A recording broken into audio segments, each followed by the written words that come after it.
All Candidates meeting hosted by the Greater Arnhem Chamber of Commerce. I will be your moderator for this evening. My name is Danielle Delaney, and I am the Executive Director of the Chamber of Commerce. I would like to start this evening by acknowledging that we are on the traditional unceded territory of the Algonquin and Anishinaabe people. We come with great respect for this land that we gather on today, and for the people who have and who do reside here. Thank you. I would also like to take a moment to thank the lovely people at Maverick's Donuts and Armfire for sending some tasty treats this week at Politics the Week.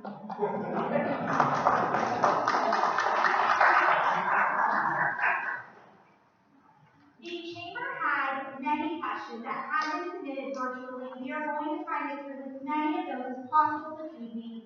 The final question will be asked at 8:30 p.m. Wow.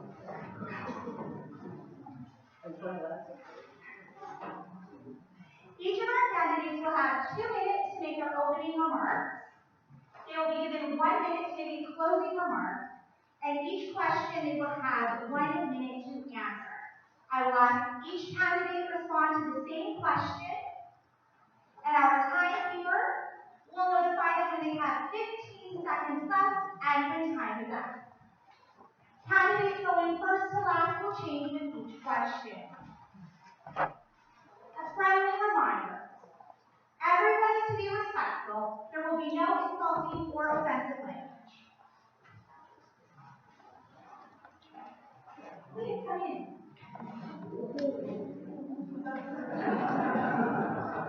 We are joined today by mayor candidates Oliver Jacob, Mark McKenzie, and Tom Pettin. Deputy mayoral candidate Brian Armson, Lori Hodnett. Councillor candidates Matthew Burley, Scott Brown, Robert Campbell, Daryl Carson, and Joanna James with J.J. Halsey, Andy Knill, and Kevin Ronsley. We are also joined by English Public Renfrew County District School Board Trustee candidate Karen Haverman. Kim Doherty is unable to be here this evening. So with that, let's begin. I do invite Karen to come up and make her opening statement.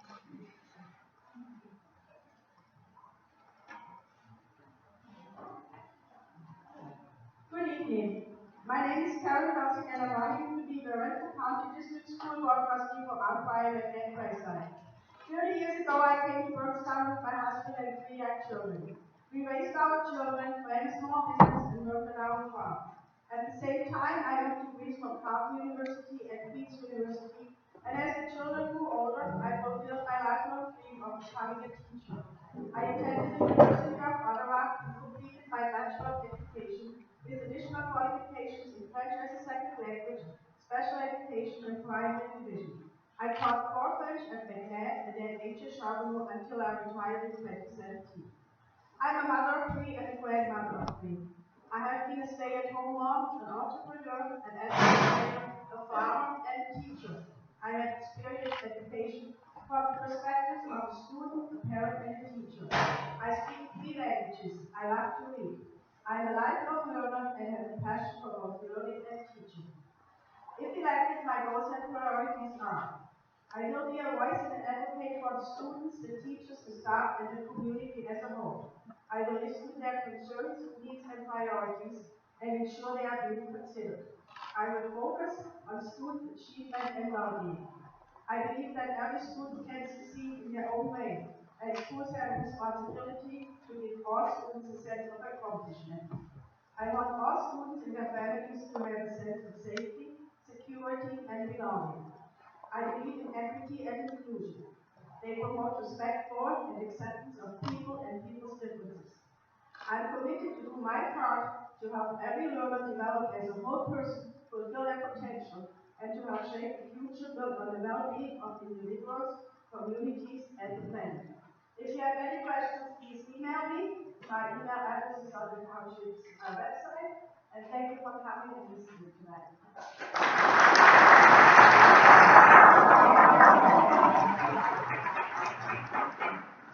All right, we will now hear from each of our candidates. We're going to be starting with Oliver Jacob, and then Oliver, I ask that we just pass the mic over.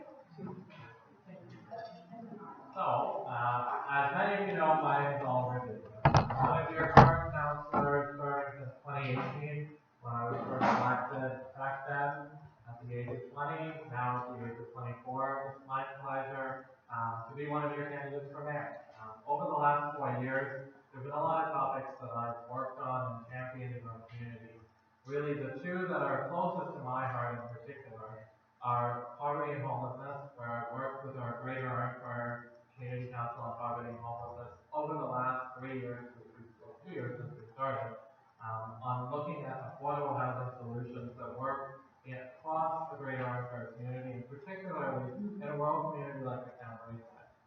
The other priority that I've championed over this last term of council has really been communication and making sure that residents know what is happening by using social media, by working with people, by always being open, by always answering emails, by answering phone calls and texts, and being there for residents. That has been my priority, and that will be my priority moving forward should residents of the town of Braeside elect me as their mayor. Many of you have probably seen my campaign signs, many of you have seen my campaign literature and social media, and really what I'm focusing on is my slogan: listen, learn, lead. And for me, I believe each of those words represents what a good leader does. From the first stage of listening to what residents want, listening to concerns, and having the ability then to take back what we've heard from residents, to learn about the issues, both from residents again, because we should always be encouraging residents to be involved in the political process during the 4 years of election and after. And from that point of learning, then we move on to leading and being that champion for the community, both in the community and beyond. So I'm looking forward to the debate tonight, and I thank you all.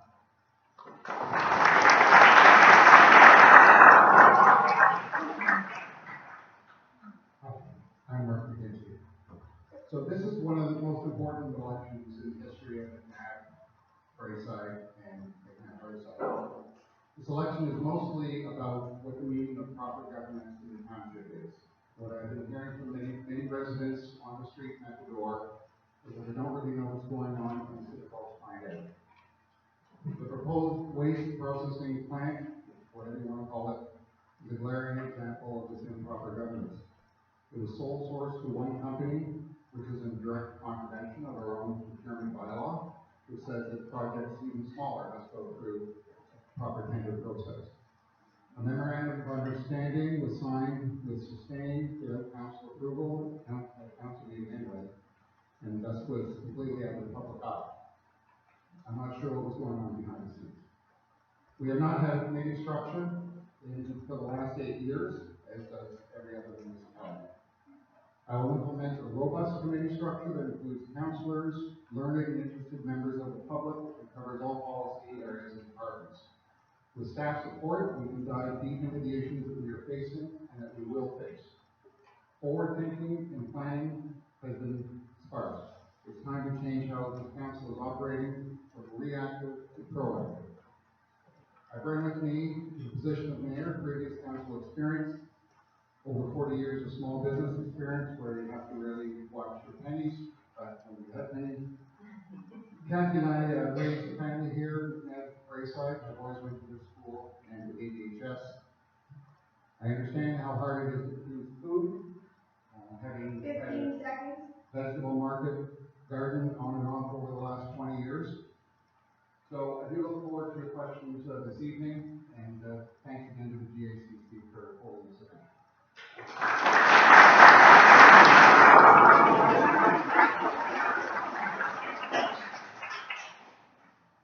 Good evening, ladies and gentlemen. Thank you for your time tonight. I bring 15 years experience to the township, and over the past 8 years, our team has completely overhauled our municipality. We have the best fire department around, and this helps lower your house insurance. Public Works now have the equipment and new building to better serve the needs of our residents. Recreation provides residents of all ages a multitude of activities using 2 new event centers, new and upgraded trails and parks, a new ball diamond, improvements to the rink at White Lake, and soon to be done in Braeside, a lighted soccer field, To be a good team, you always have to have great support. Our staff, now in a safe and healthy building, work very hard to make all the things council wants happen. In order to sustain and maintain a viable community, you not only need the aforementioned services, but growth. Costs for everything have gone up. Growth and finding ways to cut costs is the only way to survive. Growth is achieved through tourism, recreation, events, new businesses, large and small, new homes and subdivisions, which, by the way, we had a record home starts over the last 2 years, and something unheard of in rural areas, that being industry. I've been successful in bringing several industries that were originally heading to the United States to McNab Braeside. 15 seconds. When fully up and running, they will create 500 to 600 jobs. Councillor Broom and I are expecting a meeting from Very Large Development Company. Incineration. I am 100% against incineration or gasification. I'm looking into a recycling plant, not an incinerator. Why? Thank you.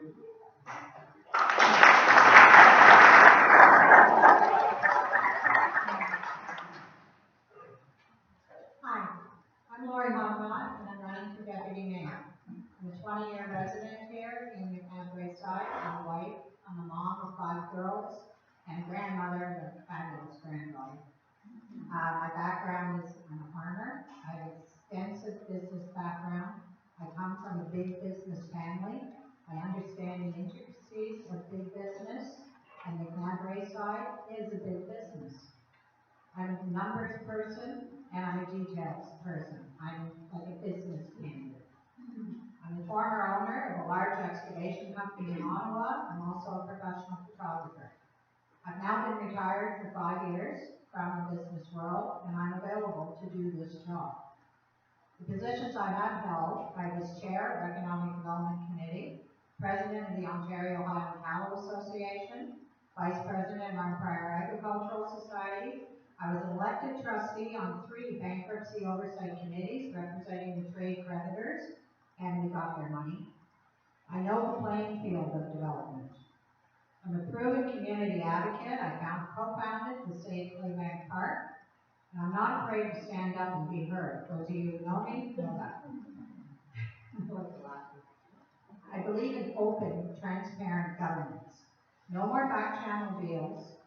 Community voices are to be welcome, heard, and most importantly, respected.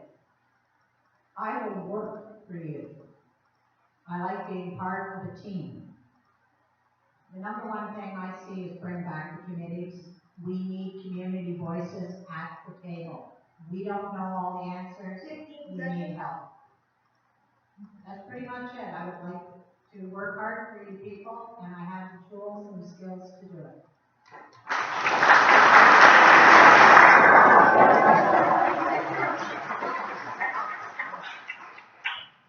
Good evening, everyone. My name is Brian Anderson, and I'm running for re-election as deputy mayor.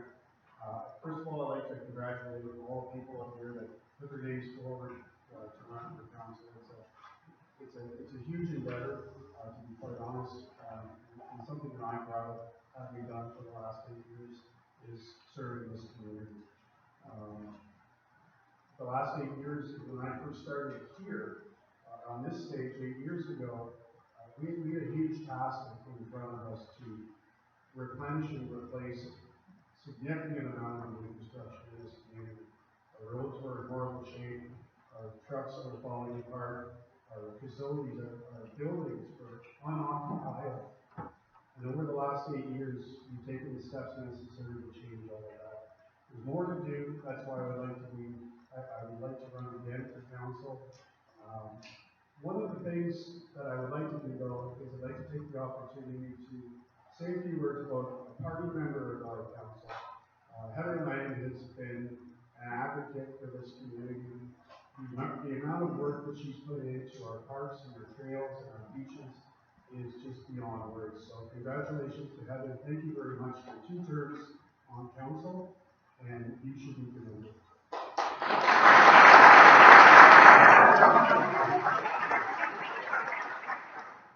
If I am fortunate enough to be reelected, I'd like to continue the work that we've started. There's much still to do. Lots more roads to be redone. There's buildings that still need to be replaced. Our record and library deal with the town's archive and the library needs to be maintained. That's what I stand for, and that's what I'll continue to do for this community. Thank you very much, everyone.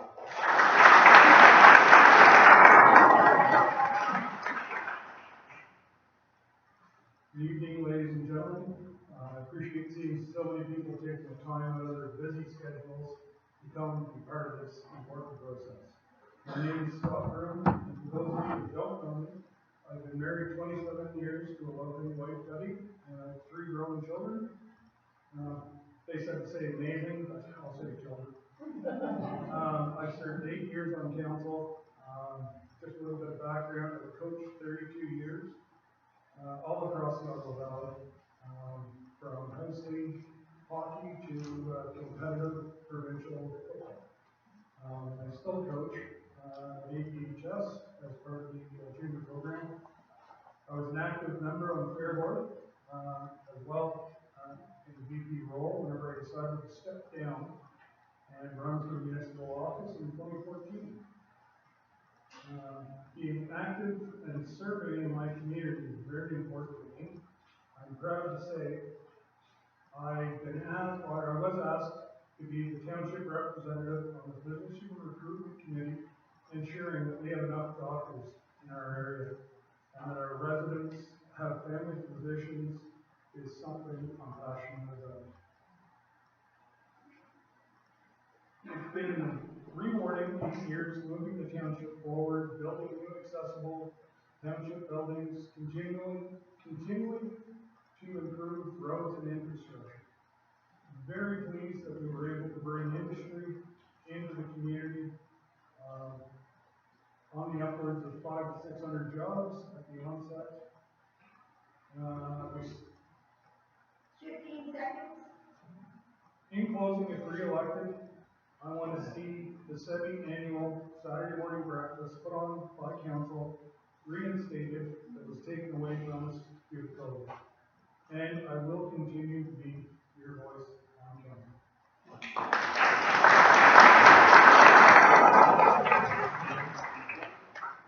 Well, good evening, everybody. I'm Andy Calhoun, I'm running for council.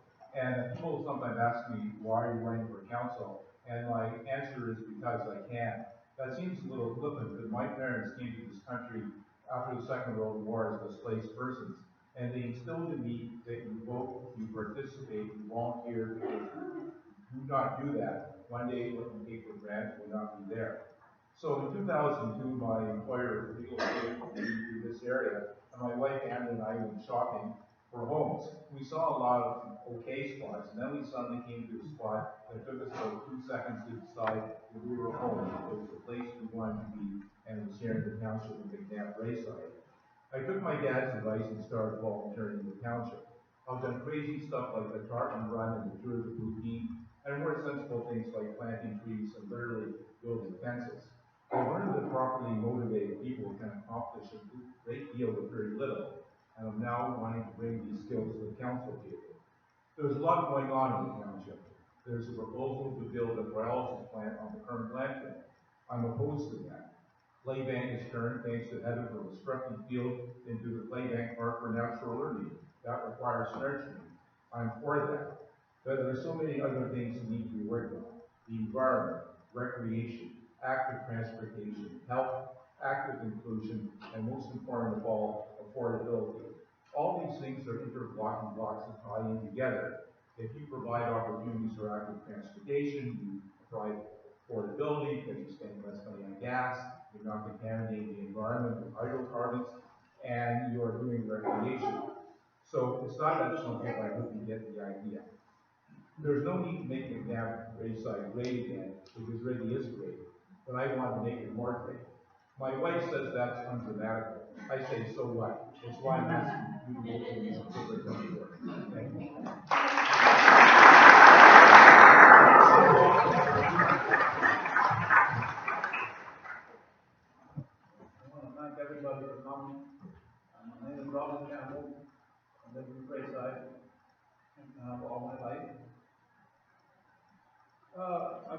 horses for 26 years. 16 of them years I was farming in the sawmill until I closed in 92 due to lack of good logs out of Quebec and reduction in the river drive.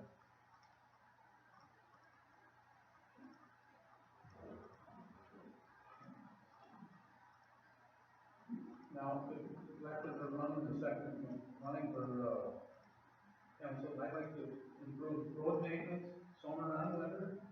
Speeding is out of the full.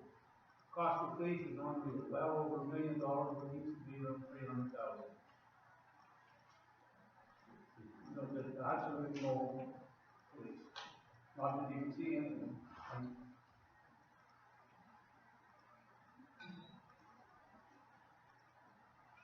Reserve farmland for future use, not to destroy it. Look at ways to be more efficient, no matter what you do, and how better you can do it. Simpler, cheaper, accountable and transparent to taxpayers. Support local trade and business, which were not being done.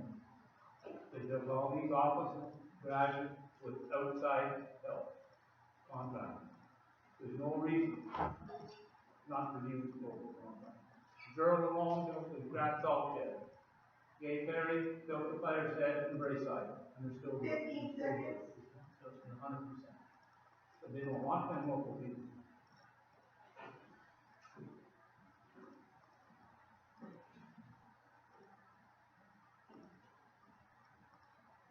Time. Time's up. Yes, sir. Okay.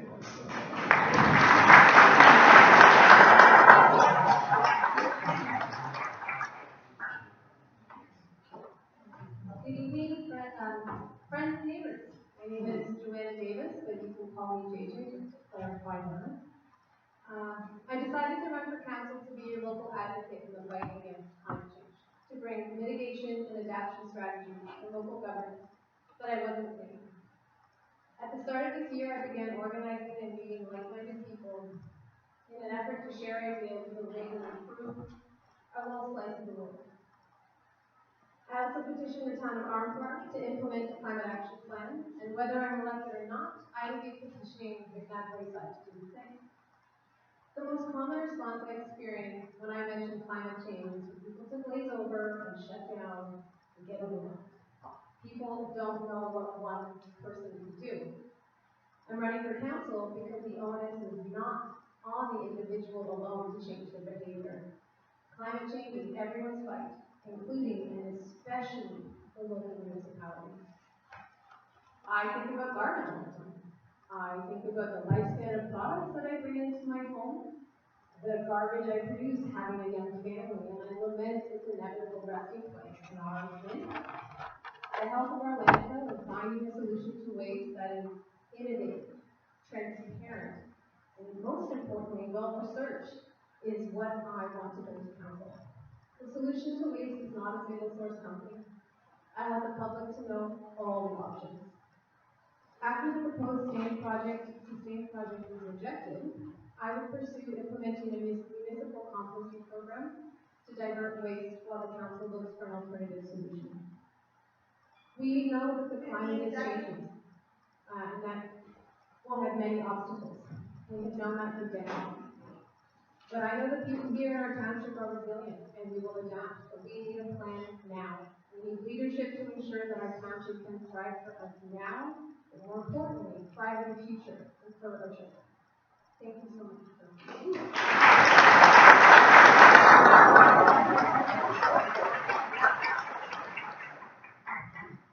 Good evening. My name is Daryl Carson, and I'd like to be your town councilor for the township at Braeside. I'd like to thank everybody present tonight for attending the Alpine. And thank you to the Greater Harbour Chamber of Commerce for hosting this event. It's a great venue for all of the township to get to know the candidates that are running in this municipal election. My wife and I moved to McNab Braeside a little over 6 years ago with our children and immediately fell in love with the area. The lack of large city noise, the reduced light pollution, the pace of life, the friendliness of people, and the willingness to welcome all, access to trails, waterways, and parks just around the corner. Our family cannot envision living anywhere else now. Presently, I work for the beer store as a supervisor in the Central Routing Division. I've been with the organization for 24 years in many roles, and each and every role that I've had, the opportunity to hold has prepared me to be the best counselor possible. I'm an extremely hardworking individual, and will always put in the effort and time required to work for all residents of the township. The role I've had over the years have allowed me to show my organization that I'm a very dependable employee, and is how I'd like to be perceived by the residents, a very dependable counselor. I've learned how to work with many individuals and teams, which is important in working towards a successful solution. Municipal politics is interesting, as it's not about party politics. A successful council is one where all members can work for the township, and not individualistic goals. Being out for oneself on a municipal council does not work, as you need consensus from others to get items accomplished. Being individualistic just hurts the township and makes for an ineffective councillor. From my experience of working towards a larger goal with other teams, new individuals has helped myself develop the team building skills that are needed to work with council and for the residents of McNab and Braeside. This does not mean that one cannot stand up for their beliefs, but sometimes you need to be able to compromise to help achieve one's beliefs and goals. I decided to run. Time. Thank you very much.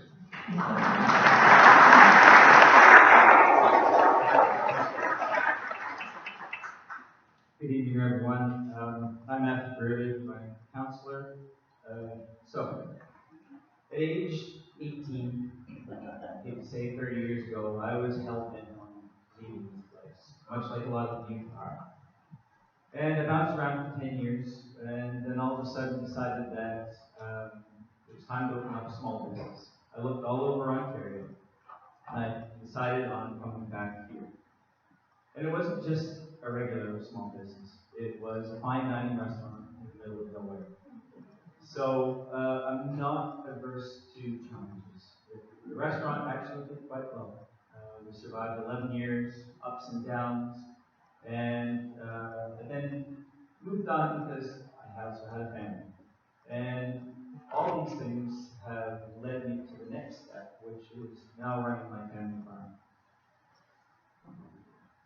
These various thoughts that I have come up with from working in a restaurant, small business, and working on a small farm, and raising a family here, has led me to some thoughts and ideas on how our small community, as I've watched, as I live here, grow. I could use these ideas to put forward to make this community not a better place, but grow on what is already existing. I love seeing the recreation programs that have happened over the last 8 years. It's been fabulous. I don't want to change too much. I just want to improve upon it. And my experiences outside of the community has led me to have some ideas that can make this community great, and hopefully think of me in the upcoming election.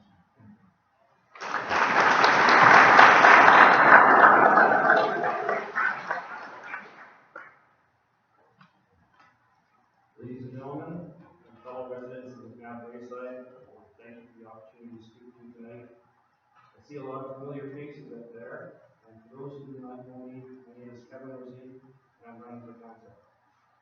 I'm a longtime resident of McNab Braeside, actually 54 years since I've been here. I grew up in Braeside where my parents still live today. I attended Braeside School, worked at the sawmill as a teenager, and graduated college in Kitchener, Waterloo. I've owned and operated 3 businesses in this township and seen a lot of changes. Presently, I do production of product management and design work for private home builders and private residents, as well as run an organic farm. I'm not here to make big speeches, I'm just a guy who gets the job done. As taxpayers in this township, I realize that the members of this council work for you, the people, the taxpayers. They should not be here for their ego or self-interest. They're here to work for you.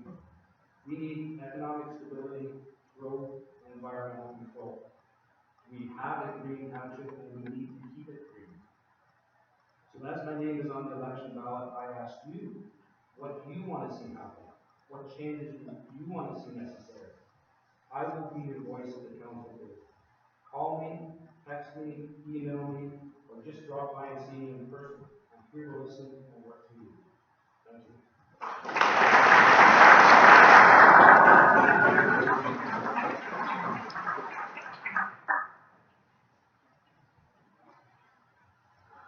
All right, so now we will get to the question and answer period. Again, I will be reading the question. You will all answer and have 1 minute to do so. Christine will remind you of the time. Help us understand the type of leader you will be by describing your highest priorities, both short and long term, for the township. 1 minute. You can go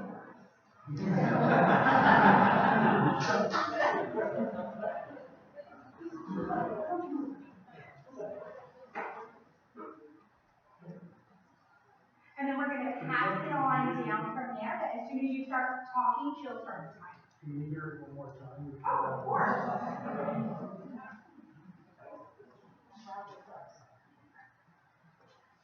Help us understand the type of leader you will be by describing your highest priorities, both in the short and long term, for the township.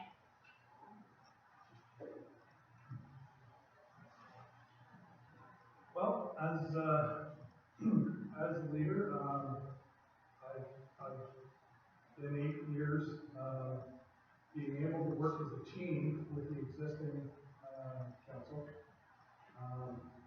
Long term, as the mayor alluded to his opening, we've been in last week we've been talking to developers who want to come build sustainable housing.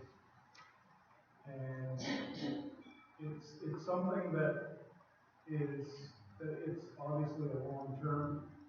With the new industry, we need people, we need places to put people, we need homes. And they have to be 15 seconds. They have to be geared to income for a portion of them. And long-term internet. I've been an advocate trying to get that for 6 years. And also natural gas. Trying to get natural gas for the township. I will also listen to the ratepayers as I have for the 8 years. Okay, I think short term, everybody who gets elected to council is going to have a crummy Christmas because the number one priority is going to be that 2023 budget. With inflation and costs rising, that's going to be the number one priority. Work as a team, hit the ground, get that done. Nothing gets done without the budget, and that's going to be the toughest short-term priority. The long-term priority has to be garbage, has to be trash, has to be waste, whatever you call it. The landfill, digging a hole and throwing stuff in there is horrible, but we need some kind of solution, be it doing more composting, diversion. We need absolutely a committee to study that to death and take care of our waste problems. That's it.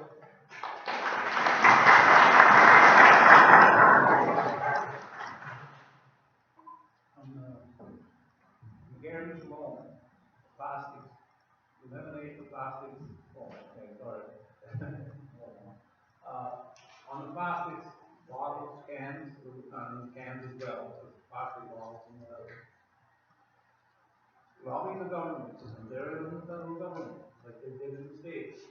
You take your cans back, you get your plastic bottles back, into the machine at the grocery store, and they grind them up and give you a credit for your groceries, number one.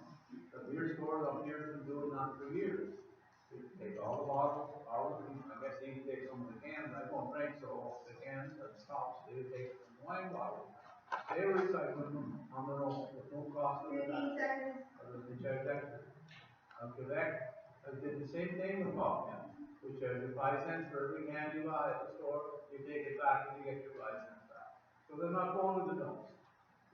The plastic bottles. Time, sir. That's it.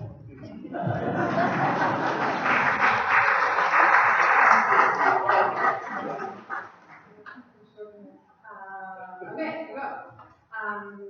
The type of leader that I will be, I'm a mother of 2. I'm very patient. when I'm not patient, I'm always working on it, so that's something I can bring. And as a leader, I understand I can't do it alone. I have no illusions about being able to sit on council, represent the public, consider all of the choices that have to happen alone. It is working together in a team on the council and with staff and being informed. Short and long-term goals, as I wrote them all out, they all seem long-term because I understand infrastructure needs to be laid. Transparency and communication with the public is paramount, but that is a long-term goal that we work at the short term. Having a good idea of how to deal with climate and waste, just sum it all up in one moment. Thank you so much.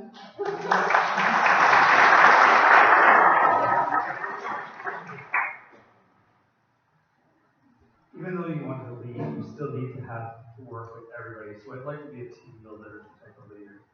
I'm not the one that knows everything, and I'm not going to expect to be knowing everything. So I will rely on people that know the answers to the questions and how we get there. One of the goals I'd like to see is to encourage more people to use the blue bins. I don't know why, but just even in my own neighborhood, I notice half the neighbors are not putting stuff out each week in blue bins, they're just throwing it in the trash. That's a simple way to start working on our garbage problem, is to get people more engaged in the blue bins. Long term, I'd like to see more revenue generating programs from our rec department. We have a lot of facilities in this township that can make money if we put the money in. 15 seconds. Thank you.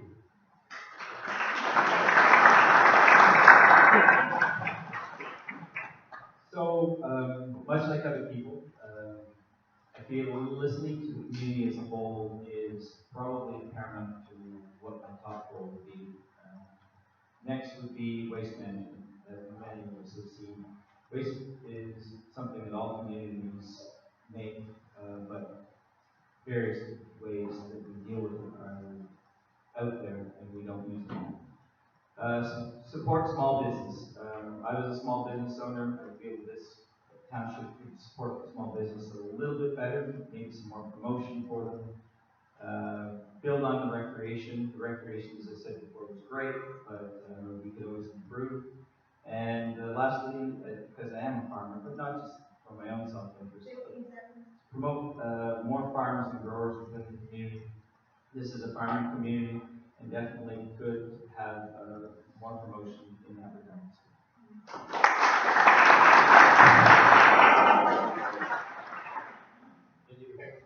What type of leader I will be?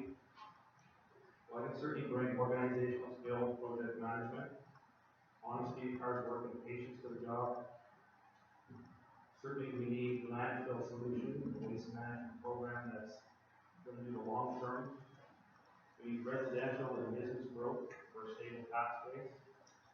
Again, I will listen to what you need. I'm here for you. Thank you.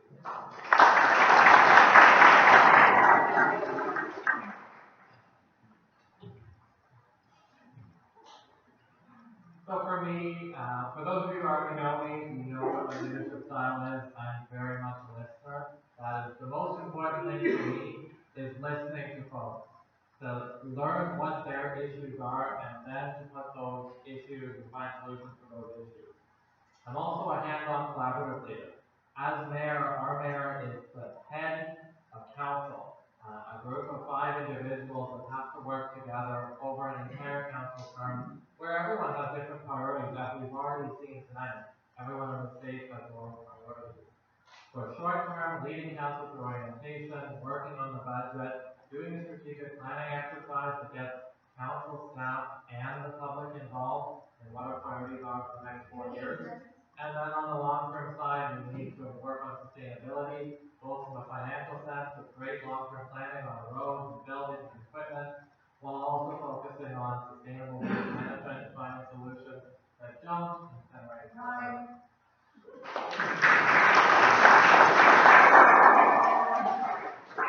The first part of the question was your style of leadership, and for me it would be more democratic than autocratic. I see all 5 councilors elected as equals in this council.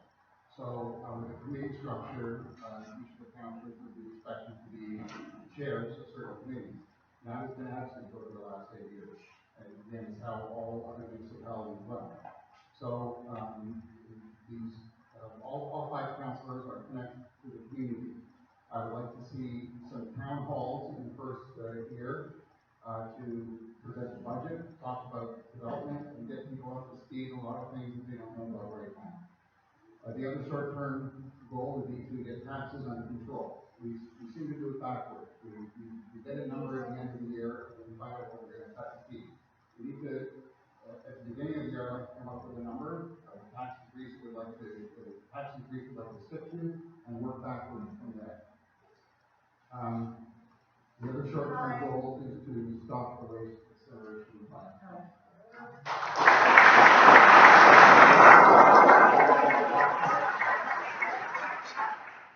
Thank you. Leadership, we'll go back to my style of leadership is working with our council as a whole.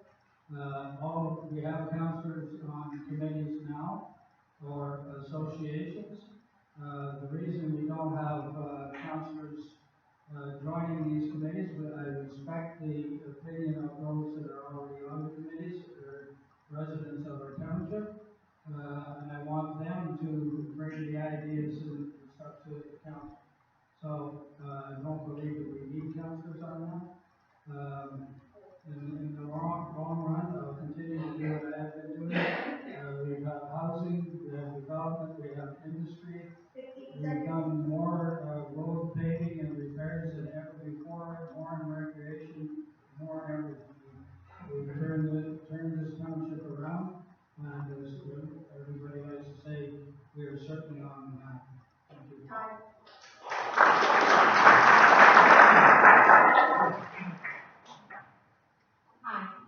So my focus would primarily be taxes and development.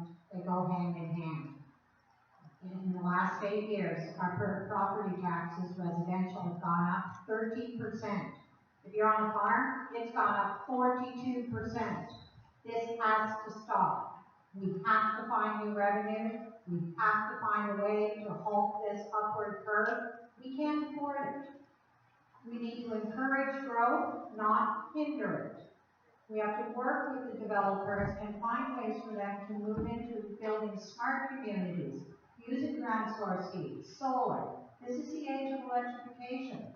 We have to be smart about our bills, but carefully track them so they stay within the vision of what McNab Braeside is.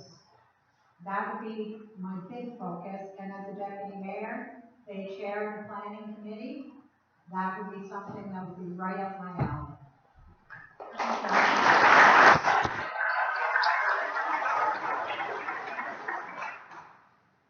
The type of leader I am is someone that listens. All of the issues that come before council are never black and white. There are so many sides to the issues that come to us that you need to listen to people, you need to ask questions, you need to gather information, and then discuss it amongst the interested parties to come up with the best solution for not only those bring issues to us, but to the township as a whole. That's the type of leader that I am. Short-term goals would be continue on with the infrastructure management plans that we have in place, the building, 10-year building plan, the 10-year roads plan, continue on with the recreation deal with the town of Barnfire. Long-term, we definitely need to improve how we communicate with the township residents. I am certainly not someone that is tech savvy, but we need to find a better way. We've tried, and we need to keep trying. Thank you very much.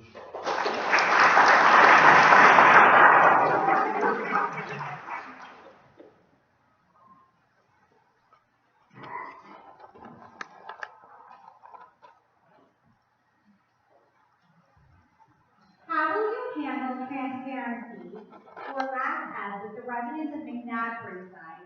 How do you envision communicating with your constituents?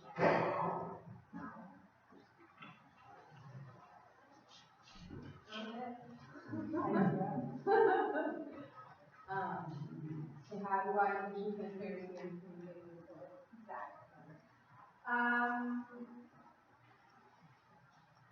Transparency is about having no shame. It is about communicating what we are doing behind closed doors. Ways that we could be doing that. And I wish I could take credit for the summer council here talking about, having a newsletter. Mark McNab had mentioned having a newsletter put out to the public if they're interested. Town council meetings are thick. They are available to the public, but I don't feel like they're necessarily very available to translate into what council is actually doing and the movements that council is making forward. I think something that's simple and accessible like a newsletter format would be wonderful. I did recently just see the town did just a little facelift on their website, and I think sort of moving forward in that direction and having a very simple, clear website with easy access that are beyond the minutes for what's happening behind those doors. Or no doors. No doors would be great.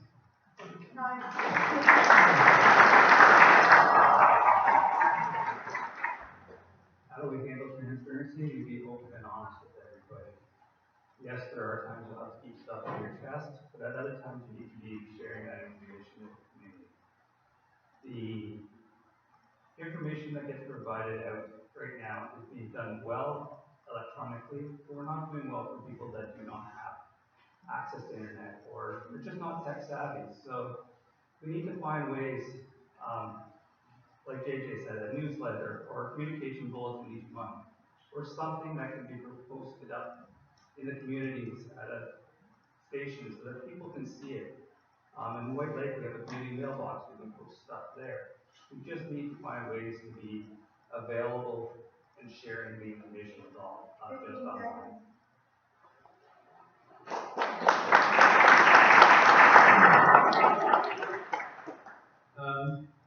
Similarly with as previous speakers have, definitely transparency is important. Unfortunately, we don't get daily or weekly newspaper delivered to our door anymore. That was generally the way I used to figure that, but of course, newspapers are on the times social media works very well, but again, a lot of everybody's online. I agree with a post at the community mailboxes would be a great idea. Posting a newsletter in our mail monthly would also help. We do get newsletters from our other MPs and MPPs, so why not us? But yes, definitely more transparency is needed. So then you can have your voice and say what we don't like something that you see.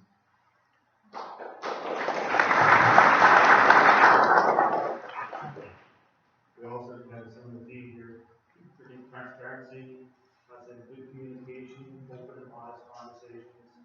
I certainly like the idea of a community newsletter that you can circulate. Town council meetings, open and broadcast, so those that do have internet can certainly keep in touch with it. And then you can have town hall meetings. So transparency is so important in the community.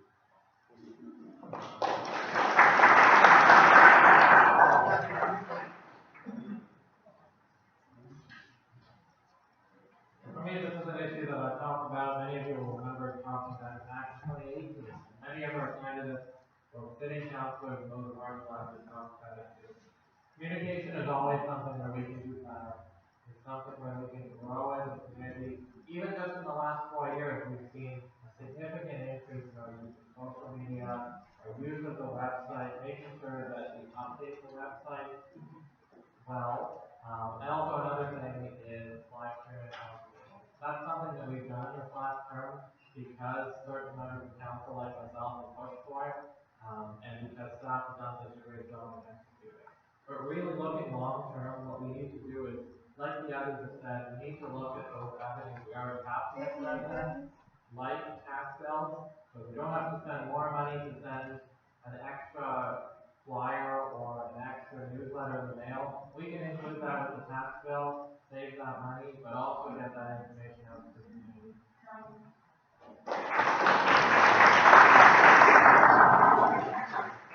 There are two important aspects of communication in my view. One is what is going on with the council and governance of the township. The other one is what can you do here, what recreation programs you're available to.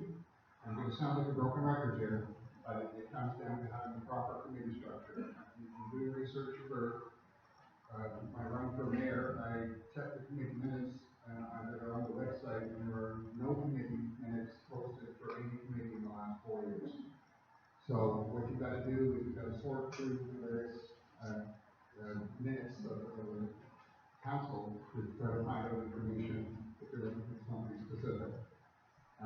So the committee will fix that. In terms of newsletter, yes, that's something I mentioned at my campaign on a few weeks ago. I don't think everybody thinks too much about the people that don't have computers. There's a lot of people in this township that don't have computers. They don't know what's going on. That's why we need some sort of newsletter by mail if they prefer, or by email. Thank you.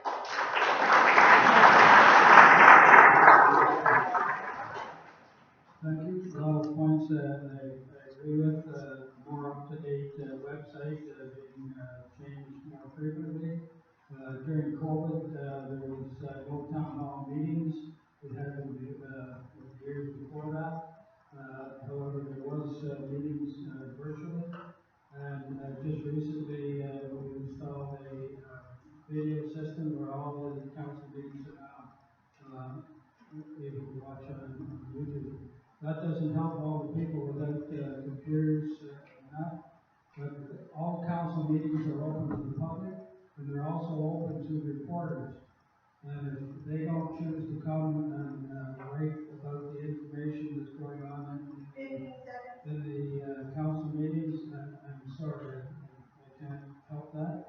I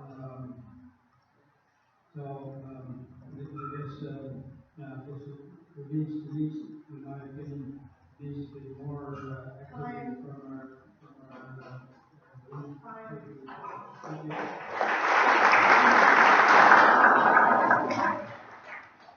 Okay, transparency, that's a favorite bone to hit for me. Community engagement is crucial. We don't know what you want if you don't tell us what you want. We need to open up the doors so you have easy access to us. If I'm fortunate enough to be elected, I would make a point of being up at town hall 1 day a week. People can come in and see me, talk to me, whatever. Come and tell me what you need. If you can't get to town hall, I'm available. You can contact me anytime. I will always listen and respect you. There is a site that I have looked into that would be a wicked addition to our website. I encourage you all to just take a quick look, scroll it. It's called Jump In Kawartha Lakes. It's a community portal on the municipal website. Have a look. That's my end goal, to opening up the doors through the website. And again, the newsletters that Mark McKenzie suggested, that's the way to go. Thank you.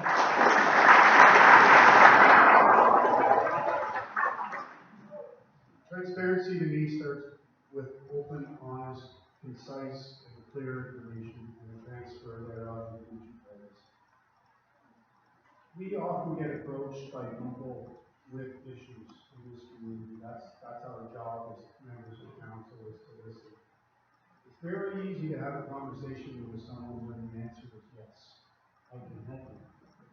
Much more difficult to have a conversation with someone when the answer, unfortunately, is no. That we are unable to help you.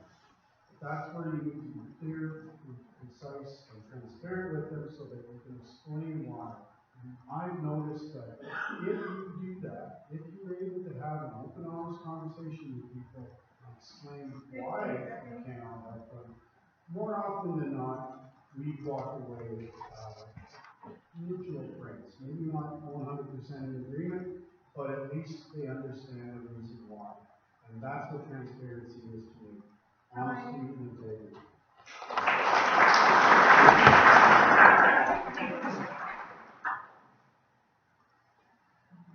Open and honesty. I want to, first off, continue with the newsletter that was in everybody's tax bill, has been for the last, I believe, 6 years. And again, I was the one that introduced the Saturday meetings. It was well attended. Unfortunately, we could only have one before next year the COVID comes to visit. But it was well attended. We had the mayor speak, we had firefighters there helping seniors with different ways of exiting their homes. And all council was there. Well, it was actually, it was financed by the members, most of the members of council. And that's what I want to see us go back to, is alternating communities.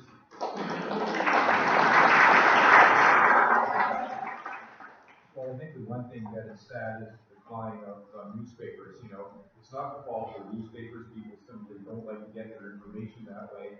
And back when papers could send a reporter to cover each and every council meeting, we truly got an independent, objective view of what was happening that was not filtered by the council, which I think is important.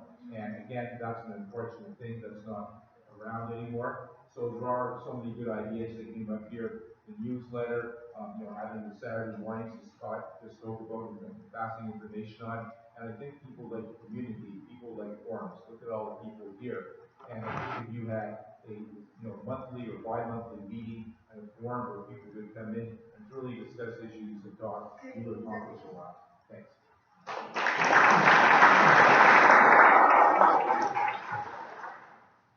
I looked at one council meeting a couple of weeks ago. A small tractor, $6,000 worth of repairs. They don't make it in. So they say, they must make parts. They ordered a $72,000 tractor to replace it. That was it. No more information. That was it. No, that's it. Then they go on to the logo thing. I looked on the computer last night. There's no more McNab Township logo. It's gone. How much does that cost? How much is it going to cost? To replace all the signs, pens, whatever you got, pins, sweaters, shirts, whatever. To replace all that. I don't, it's gone real. But taxpayers' money. 15 seconds.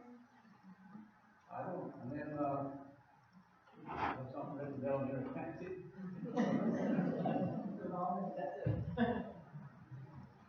The cost of new buildings, you can't even find out the cost of them. That's it.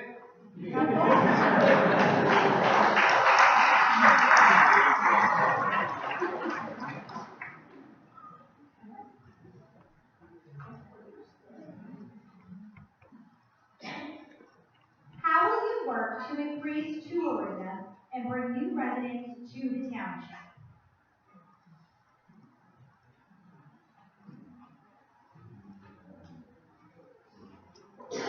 Tourism, one of the most important things in the township to help out with growth. We have so many events now in the township, it's unreal through our recreation department. Fest, a prime example. First time back after 2 years from COVID, well attended. People from the United States, people from Perth, people from Cornwall, people from Carlton Place, people from Pembroke who all talked to that day. They really enjoyed it. They were coming down here, and all the comments were what a beautiful place you have, a beautiful country, McNab Braeside is. Most people talk to other people. People like spread the word. They come here and view the area, and a lot of them decide to move here. So tourism is great for growth and great for the township. Thank you.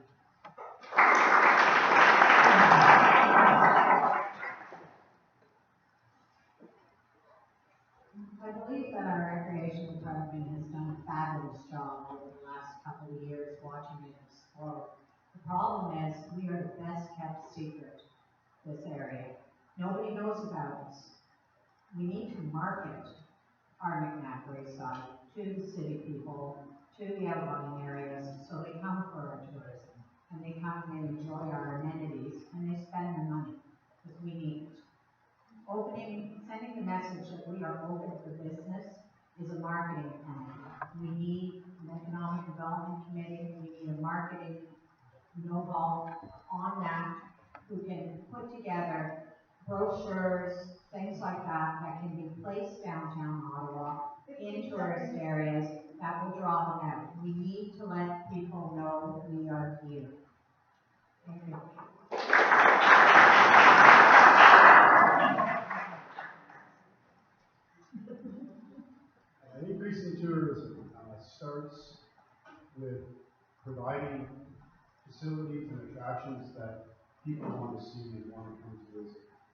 I mentioned earlier, the various parks and trails, our beaches, the Water Museum, all of the great work that was spearheaded by Councillor Lang and endorsed by council and acted upon by staff.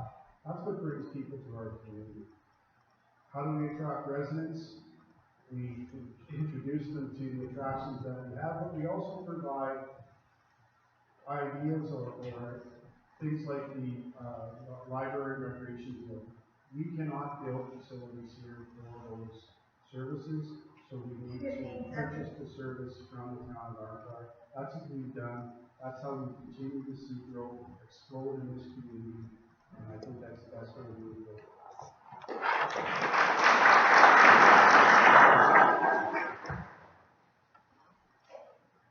Tourism, we're a wealth of tourism. We have the 3 rivers that run through.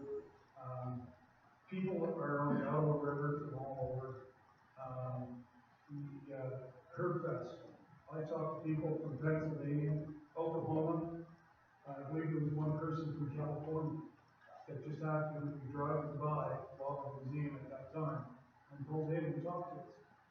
And it was just to meet the new folks that are moving with this community is just, that's how we're going to keep our taxes low as well.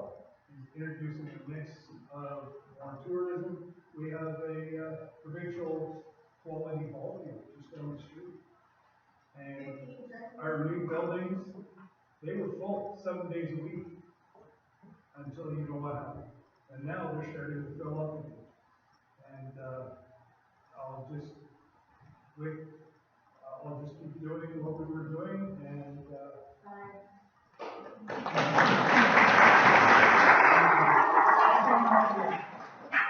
I sit on the executive board of CATO, which is the Ottawa Valley Cycling and Active Transportation Alliance. And we do a lot of work on trails and a lot of work on a concept called trail towns and trying to attract people who use the trails coming to town. Now, we have 2 great trails, the McNab Braeside Recreational Trail and the Algonquin Trail.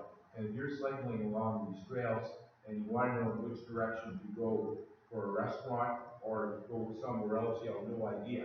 So something simple like signs pointing you in which direction you should go would help. Also, I'm not quite sure how to say this nicely, but if you're cycling, you may have nature may call, which is a nice way of saying how to go to the bathroom. Well, you know, you can be like a bear in the woods, but that's not that sanitary. So we use it simple as having restroom facilities. That would attract people who use trails, have money, are willing to spend it. Tourism is great here, and we have a fantastic recreational department that's so many events here. We just have to keep expanding on that. Thank you.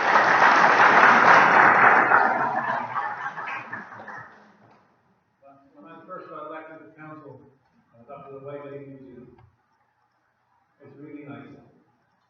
It's beautiful. Nobody knows about it. Nobody seems to promote it back then, but it got better over time. When this council got elected, there's no more committee meetings. It dissolved all of those people that worked so hard over time to make it so good. It's a shame. I don't know what's going on there now, how bad it is, or how good it is. There's no volunteers. There's nobody there to help look after, make it better. I guess that's what all I have to say on that one.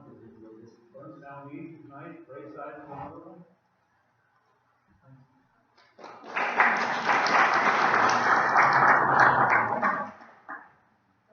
I would start with build on what's already been built. We mentioned recreation programs, and we have new buildings, and building on what's already been put in place and protecting places like Burnstown Beach, which is got to be one of the best beaches in the neighborhood. I think there's an opportunity with families that are looking out this way, and we want to attract families and young families. We could market us as a green community with all of the parks, rivers, and trails, but also if electrification is the future. How do we have an accessible place for electric vehicles? Are there other options for energy in the area? With young families moving out here, as we know, there is a great migration out this way from the Ottawa area because nothing supports it anymore. So leaning into how do we sustain these young families with electrification. Thank you.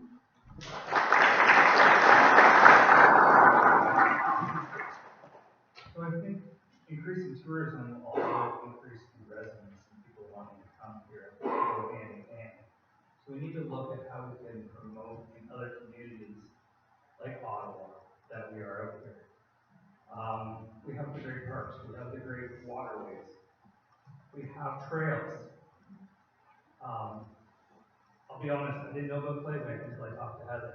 And I mean, that's a great facility now that will help bring additional people out here for different reasons than just sports and water activities. We need to continue to find more items like that that encourage more people to come out to nature and enjoy it. And at the same time, by doing that, we promote our community, and it will increase more people wanting to come and live out here. Thank you.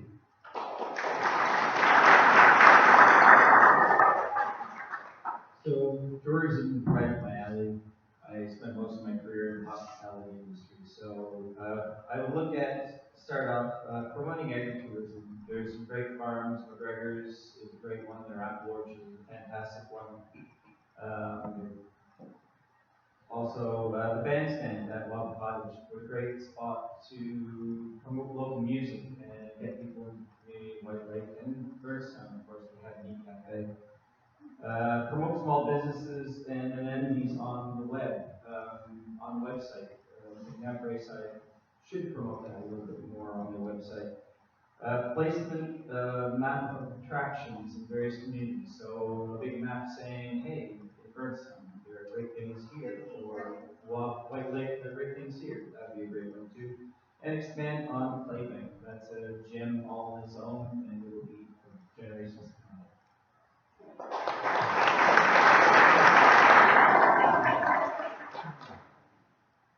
How will we work and improving tourism? Very, very similar to what everybody else is saying, but I should say it's promote, get the word out about the gym, the township that we have, market it. We have a small farmers market on Fridays, let's expand it. Let's look at what our neighbors are doing. Carpenter is an amazing farmers market. So let's look at what our other people are doing and make it work. Thank you.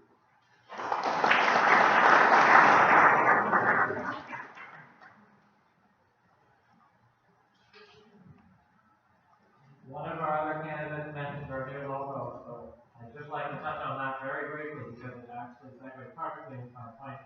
The new logo, which was free to the taxpayers and that Braeside paid for completely by grant money, brings together the three main parts of our community: our waterways, our agricultural land, and our green spaces like Playbank, Nature Park, or our And really, as all of you know, because you've already chosen to make McNab your home, we have one of the most beautiful communities in Eastern Ontario and indeed across the province. So we already have the good. We just need to get people here to look at it and be hooked. And I think that really comes down to making use of the assets that we already have. Well, basically, I have 3 items that I want to talk about very briefly. I think we should do a self-guided tour of the township to bring everything, to bring all of our sites together. I think we should take a look at Red Pine Bay and Braeside Beach. It would be beautiful to have a boardwalk next to the 2 sites. And of course, we need to look at development to make sure that we're building houses where houses should be and not taking up on agricultural land.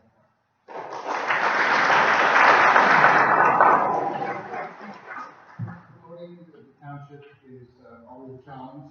Tourism is always an opportunity. As a small businessman, I took great pride in running my business, and as mayor, I would be very pleased to be the front face, showcasing all the festivals and various activities we have here. I'll be the one to say it. It'll be pretty tough road if we have $30 million waste processing plant and we become known as the garbage capital of the Ontario.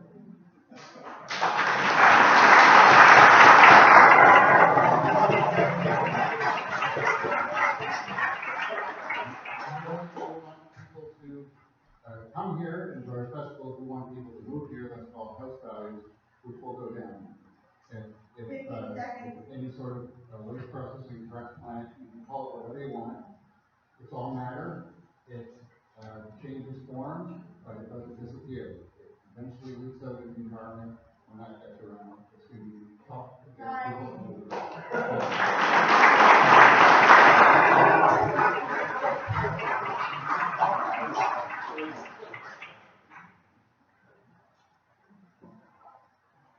There have been current plans pursued pursued by the township to host a waste processing facility at the township landfill site on Caledonia Road that would process the garbage from 2 counties. Since learning about it, McNab residents have raised concerns about potential financial, health, and environmental risks of this project to the community. If elected to council, would you support this project? Why or why not?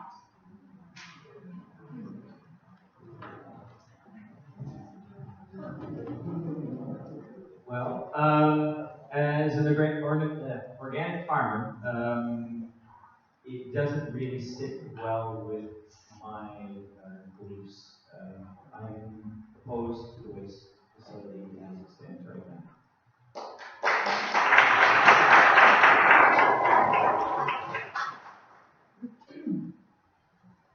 I'm completely against the proposed waste management program.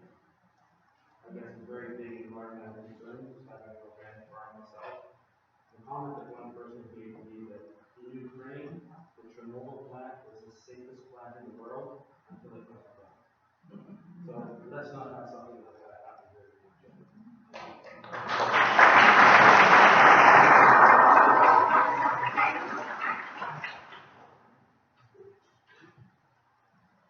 As many of you know, my position has been very clear. I think it's very important to study issues like this, but after studying this one, the answer is very clear. No, we do not need this in our community. And really that's based on a couple of things. This is incineration. It's just called something different. Whether you call it pyrolysis gasification or incineration, it all is the same idea.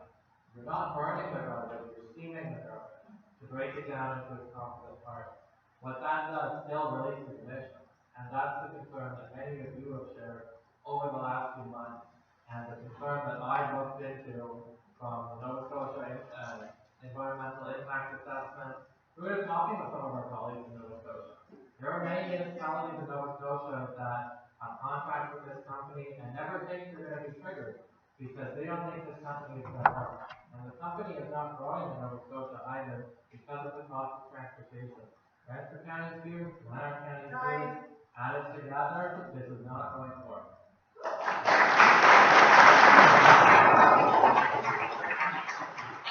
I think that it would be my position there against any waste processing facility. There are other options out there, and we have to present one by another company and get them, but on a smaller scale against that as well too. What I am in favor of is waste diversion. So we have anywhere from 50 to 70 years left in our landfill. We don't have a problem right now. Why this current mayor wants to solve everybody else's problems is beyond me. But I do think we have an obligation to each generation to extend the life of this landfill. So we start with organics, and again, the special waste diversion, here's that word again, committee, that would double down and find out what everybody else is doing around the world, because everybody around the world has the same problem. And a lot of these materials that come into our landfill are actual resources. So waste diversion, my number would be over the next 4 years to extend our landfill to a life of 100 years.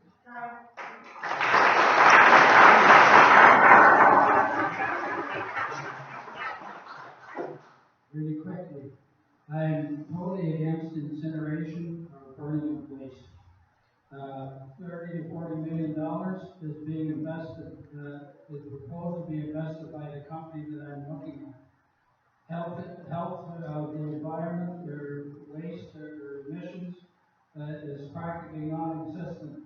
The system that they use is not burning waste at all.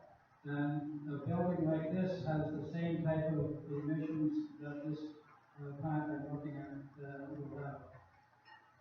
I've talked to the mayor or warden of Chester. They're quite happy with the plant. They have no intentions of walking away from that plant. But I am looking at this plant. I have not made any deals with the plant. I am doing my due diligence. There has been no contracts signed with anybody or anything. I'm quite willing. I'm sorry to sit down. Sorry.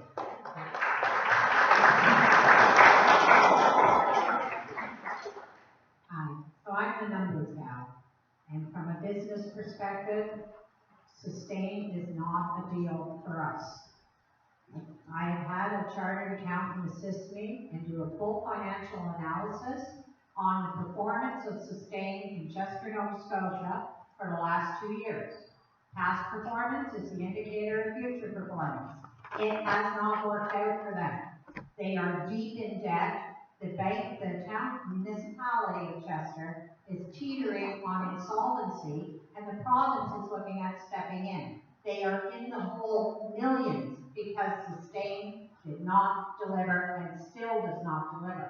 Now, we took that analysis with those numbers, and we were able to do a projected analysis for McNab Braeside and what the financial impact would be. Bottom line, it's going to cost us $650,000 annually more than what we are currently paying for solid waste management.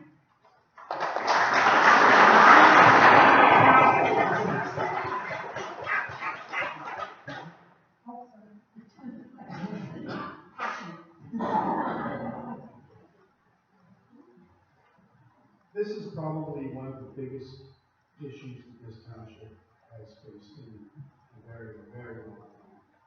And I'm not rushing to make a decision one way or the other. I need more information from all of the residents, from all of the proponents. A bigger problem is Sustain provides one solution, but waste management doesn't need one solution. It needs multiple solutions. It needs an improved recycling program. It may be wise to introduce a green bin program. We need to look at all of the options before eliminating one. And again, I'm not saying I'm supportive of Sustain. I just need more information to know what the best way to deal with our waste is. And right now, I don't know what that is. I'd like to form a committee, if I'm reelected, to talk to the residents, talk to the experts, and look into the best solution for our community. Thank you.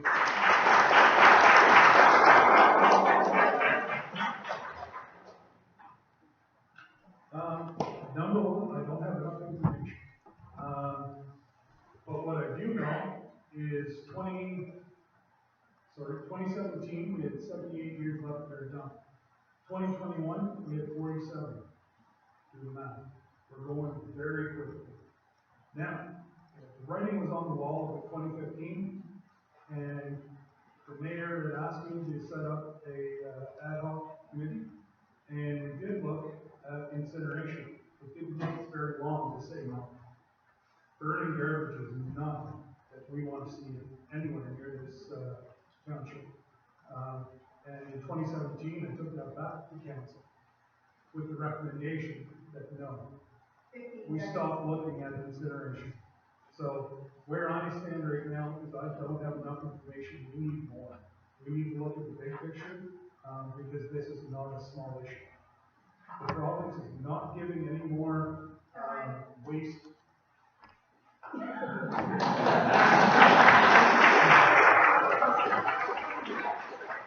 I like to think I have an open mind, but not when it comes to this. I'm opposed to the construction of a large-scale biological plant in our township, and I will in 2022, in 23, 24, 25, and 26. And I think it's important to have that clarity. There's nothing wrong with doing more research and trying to find out information, to try and find out other solutions that if I get elected, I promise that I will not change my mind on that, because I think large technology solutions for a small township like us to be around that is a bad idea. End of story. Thank you.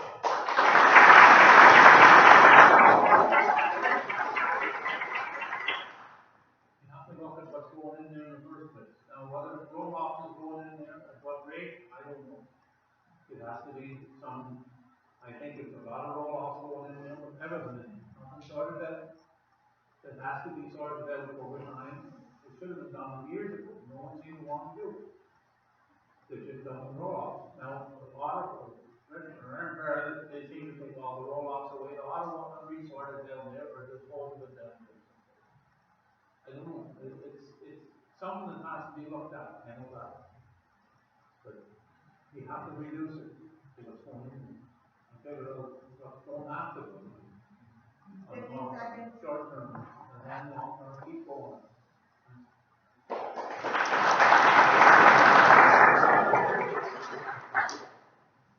I'm opposed to the SUSTAIN project.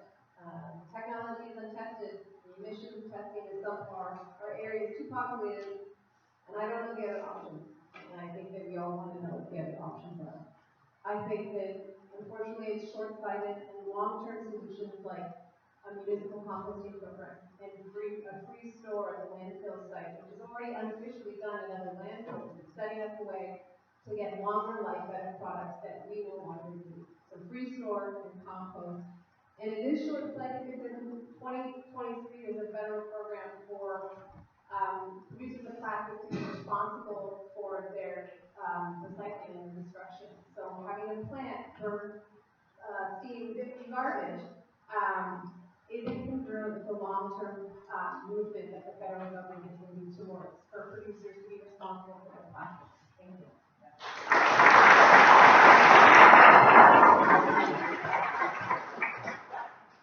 Do we need to worry about waste in our future? Yes. Do we need to sustain the current process they have? No. They themselves said in their own presentation, they're 2 years away from even getting off the ground for the test ground in Scotia. I don't want to be a test ground. We can't afford it. We can't afford it to be left with the bag after they leave.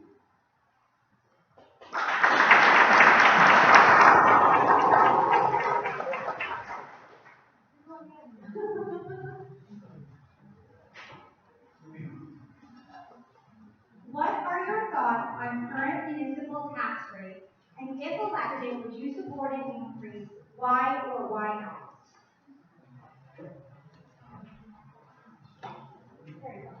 Yeah, you give me the easy one to start. Okay, I think it's not a question, nobody wants to pay taxes. And I think the question is not how you reduce taxes, but what do you use in terms of reducing services. I think that we're going to be having a very, very tough future. Inflation is running rampant, costs are out of control, gasoline, fuel prices are going up, and to me, taxes are the price of paying in civilized society. That's probably not something you say to get elected, but it's something that I believe in. I think that we need to pay taxes, we need to be frugal, we need to observe the paying, we need to do everything. But we need to pay taxes to live in a decent society. I don't want to see cuts in the fire department, I don't want to see cuts in policing, I don't want to see cuts in snow plowing. I think we work hard, roll our sleeves up, and we do the best job we can. Get more residents here, but taxes are a tough nut.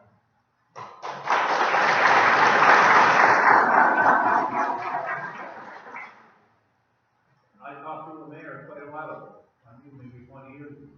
I said, more people paying in something to make it cheaper for everybody. He said, we don't look at it that way. I said, you have to. It should be cheaper all along when there's more people paying in something. The road is there, the road is being built with 1 house or 10 houses. Same thing. It should be cheaper for everybody. So something has to be, it's just common sense that it's a way out of whack with everything going on. Like, we're spending for no reason at all.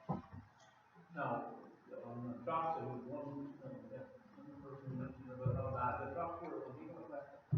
Ryan Watts, Kevin Murray, they did a real good job looking after the trucks. I managed all that before the jealousy. So it worked. It's well managed. Getting 15 years out of the truck.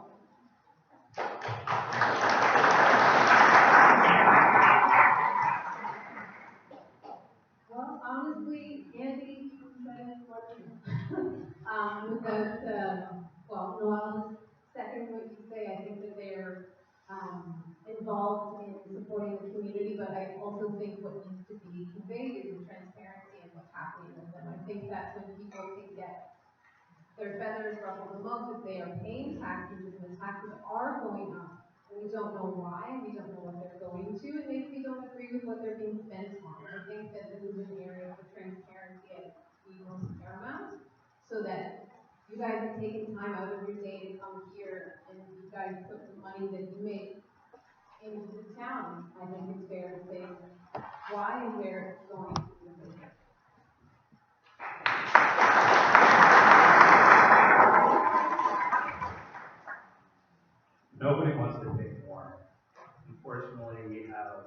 large infrastructure, because we're a large community. Just roads alone is a huge cost to our township. To maintain them, we need to do. Inflation is gonna cost us more for that. However, we don't wanna drive on roads that are gonna damage our vehicles and cost us another road. So we have to weigh the benefits versus the non-benefits of what we have to do and make sure that our infrastructure is still being maintained while trying to be reasonable with our costs and not cut programs that matter to us.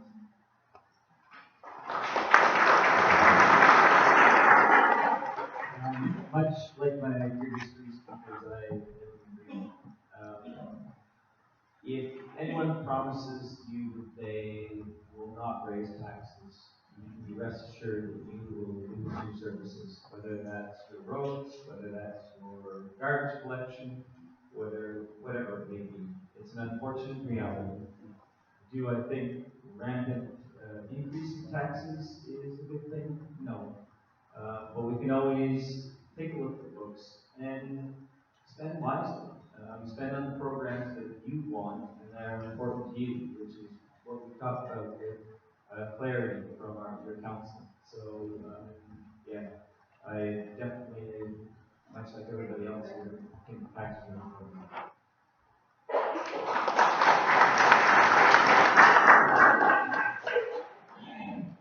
In the members of the council have to find a way to maintain services and keep taxes low.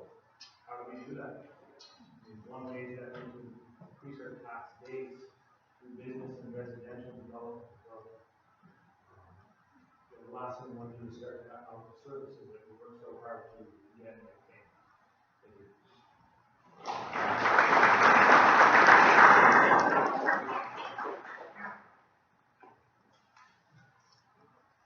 Taxes are always such a fun conversation because generally when we think of taxes, we don't necessarily think of the services that are behind those taxes, nor what we as a township are doing to cut in certain areas. And one exercise that we go through currently is cutter sheet. So council is presented with a budget with a high level increase, and council cuts different items off of it to lower that increase. I think that's the wrong way of budgeting. What we should be doing is we should be saying at the start of the budget cycle, we are targeting a 2.5% increase for council. That is sensible, that is responsible, that is balanced. And then staff can go back and take a look at what they can do for that tax increase. It's also an opportunity for us to engage residents.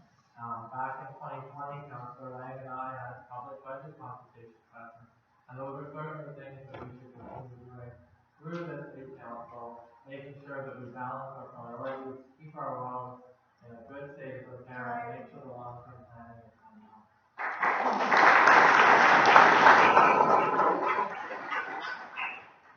like to expand a bit on something that you're having a large number of narratives, but also things you mentioned, I do agree with that approach. The reason why the cut sheet session at the end of the year on the budget session doesn't work is because we haven't done work throughout the year. We don't have a budget. Thank you. So you need to go through this on a monthly basis, and with all due respect to all councillors, including myself, I think everybody really understands what's behind the numbers. Now, with all due respect to Matthew, I'm going to disagree with you a little bit. I think you can keep the services and have a modest tax increase.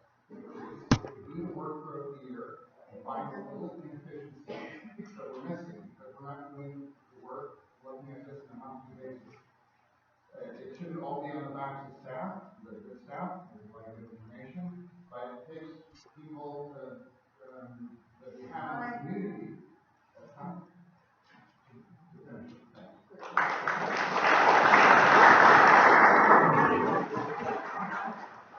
Thank you. Very quickly, tax rates in McNab Braeside, we're in the 8th position out of 17 municipalities in the county.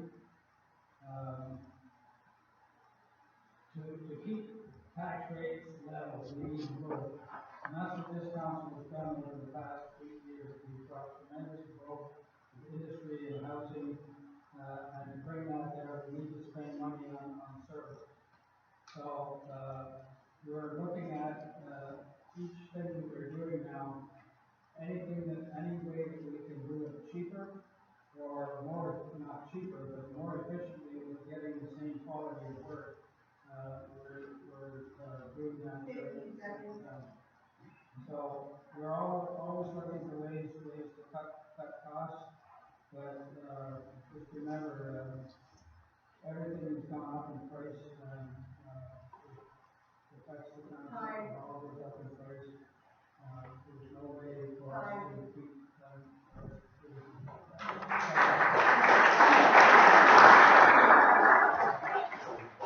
So I'll go back to the numbers again. Since 2014, our residential property tax has gone up 30%. Our farmers have been hit with a 42% increase. We have to find revenue to defer this.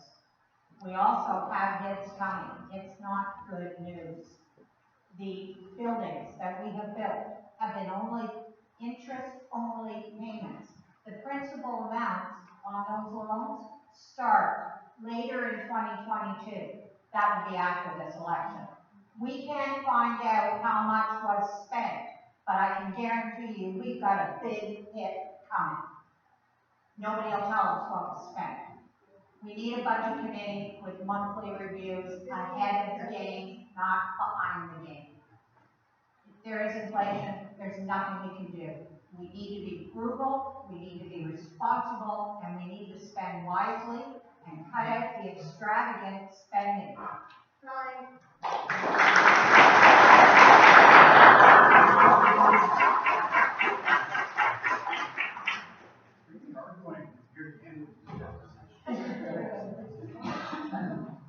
JJ, I loved your point about people coming to be part of the conversation on taxes.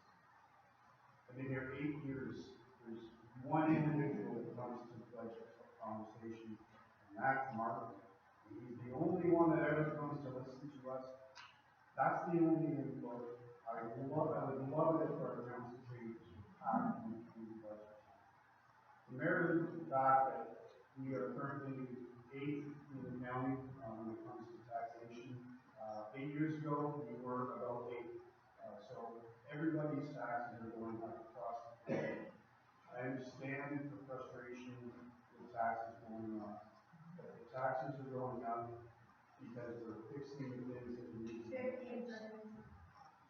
And in fixing those things and providing those services, we're attracting new residents, which will bring down the tax rate in the long run. Thank you very much.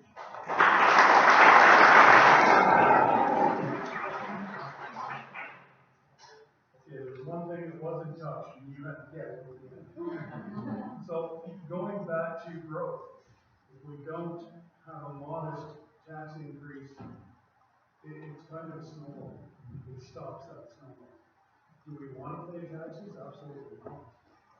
But it's a necessity. This council has cut so many different ways. I know myself personally, I know around the table with cut cheap, people don't like me. But I like to say no. A question that I posed to people as have been out knocking. What would you rather see? Cut our services or not? And everybody alludes to no, please don't cut our services. Unfortunately, we do need a minor tax increase. Look at inflation this year, I believe it's 7%.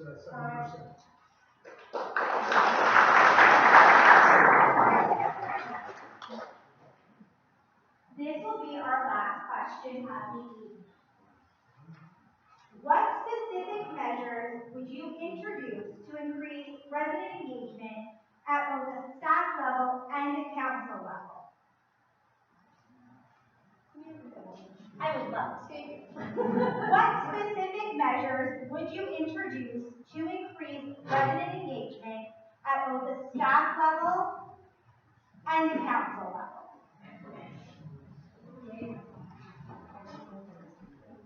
So I spoke on it briefly already once. Have a look at jumpinkawarthalakes.ca. That is a portal for community engagement. Just have a look at it. It is exactly what we need to open the doors for McNab Braeside residents. We need to encourage and listen and respect and act on the things that you tell us. I can't say more to it. Just have a look at Jump In Kawartha Lakes. I'm on a mission. Jump in McNab Braeside, and that means the community jump in, help us, guide us, and we will listen. It's time for change, and this is the first step forward. We're going to not open the doors. We're going to take the doors off the hinges. This is your community. We work for you.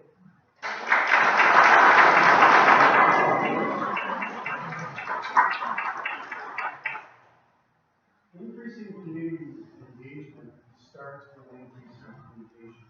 And again, I said it before, we need to find better and more efficient ways to have those conversations with our residents. Thank God that COVID is finally here to be over, because we're seeing our community centers used more often. People are getting together, we're reteaching ourselves how to gather amongst ourselves in large groups like this. We have the facilities to provide that. I want to see staff continue to do the wonderful job that they are in the programming that they've put in place already. I know they're excited about doing more. Council is excited about doing more. I'd love to see, she's back in my day, dances every Friday night in a hall somewhere. 15 I don't think my kids are into those things anymore, but I certainly have fond memories of them. But I think this needs to have more and more and more involvement and more activities for the community to socialize and get back together. Thank you very much.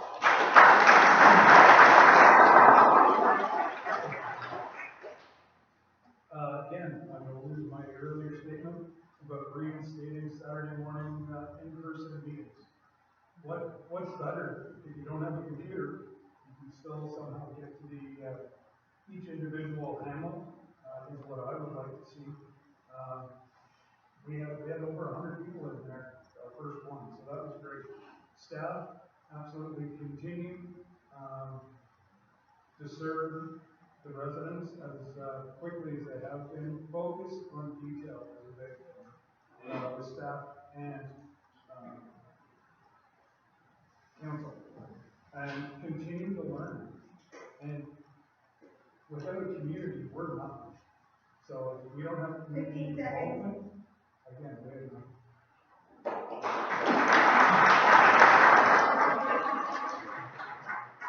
I have a one-word answer. Donuts. I think, we feel like there's a concept called pop-ups. We're out in the blue.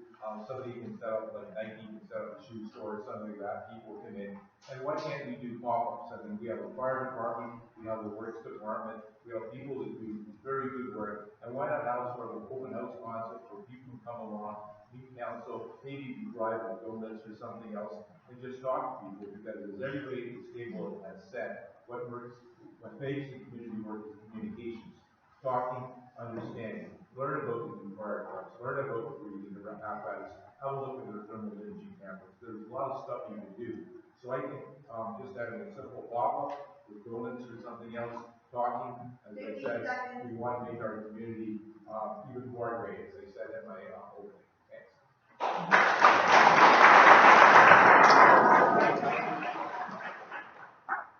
Have all kinds of meetings, get people to come and understand what's going on, how we can make it better. Maybe somebody else out there has a better idea than what we're doing. Or a cheaper way to do it. Because something has to happen, because they have until 2025 to build these buildings. That'll be before they even have to do anything. They rushed into it, they didn't know what they were doing, and the old cost overruns is on it. The drag and Braeside is 30% over. The little picture in the paper with a little black car sitting on it. $1.4 million. That's it. No one even wants to talk about it. I had to hand in a freedom of information form today to get the information on the 3 buildings that's here. And the one on Braeside. center, there's two buildings, excuse me. They can't even tell you what it's gonna cost, or what it has cost.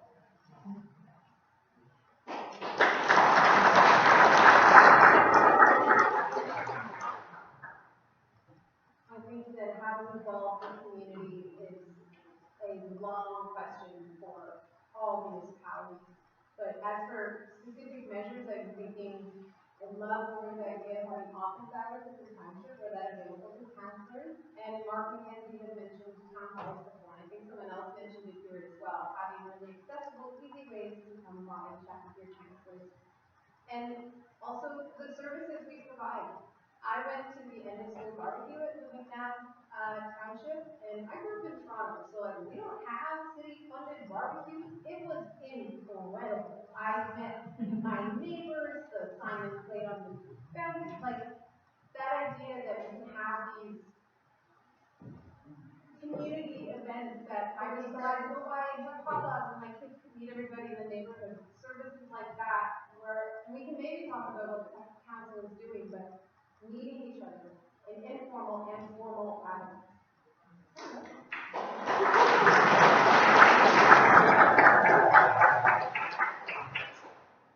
Brian, just because you said number of names, it's ticked off.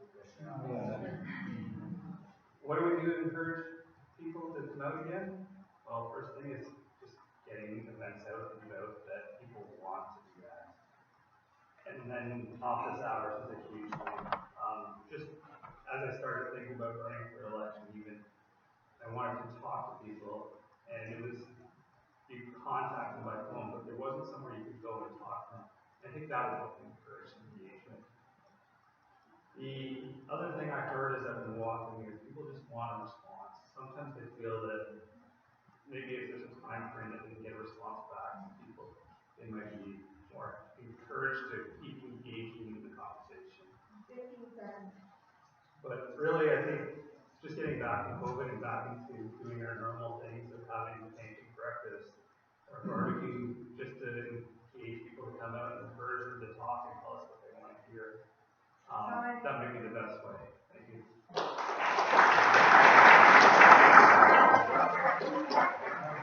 So, one of the best ways for councillors to get in touch with the community is to actually attend the events that are in the community. That's probably one of the easiest ways for us to get out there. If council members actually had to go to the events that were there, it'd be a great way to do meet and greets. Rather than you coming to us, we go to you. Another great program would be social media. I have a Facebook account, and I had countless messages from people on social media, which I respond to quite quickly. Emails is another great one. But community engagement is definitely something paramount. And I do like Scott's breakfast program. It's a great idea. 15 seconds. And town halls, yes, as well. But I think the best way for us to get engagement is to engage with you directly.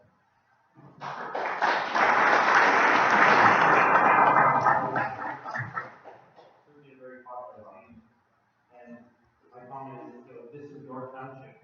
And we as council, yes, we need to hold events, keep our doors open to encourage involvement and communication. We need to get in to talk to you, to listen to you, or what you want.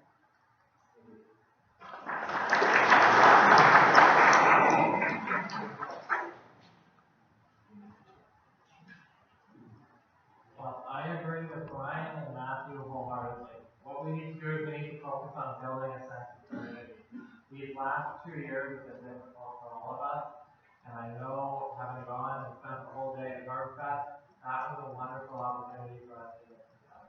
Whether it's the Winter Carnival on White Lake, or whether it's Fall Fest, like I think the Park for Outdoor Living, which on Sunday, these are opportunities for us to get together, to work together, and to listen. As members of council, we should be at all of those events, and I'm proud to say that I have been. When it comes specifically to specific measures, the strategic plan is something from day one we can engage the community to make sure that we understand what your priorities are for the next 4 years. What we say on this table, it doesn't mean a hill beans if you guys disagree. So the strategic plan and, as Barbara said before, committees are a very important part. I was the only person on the stage to bring forward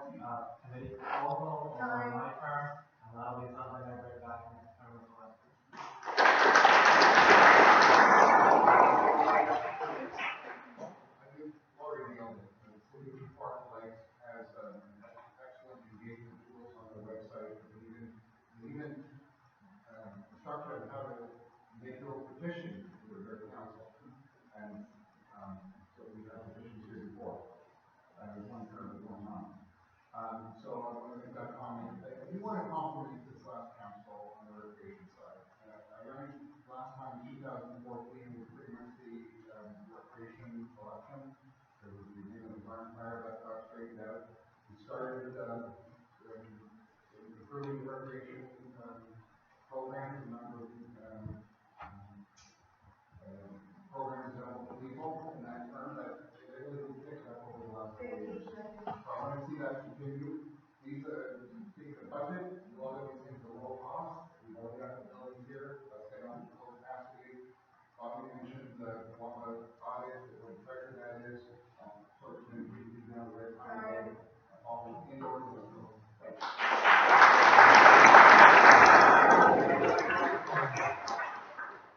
So the question was resident engagement at staff level. A lot of the things that have been mentioned about the water and the village of the Raven, events throughout the community. Our staff are there at every one. A lot of council members are there. I myself attend every one that I am able to take part in.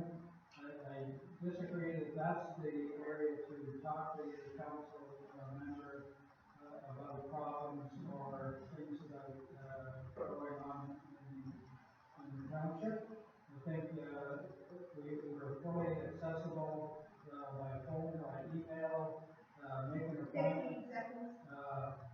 My home phone, cell phone, I'm available at any time. Call me. I'm willing to go to your places to speak with you personally if you have any problems. Thank you.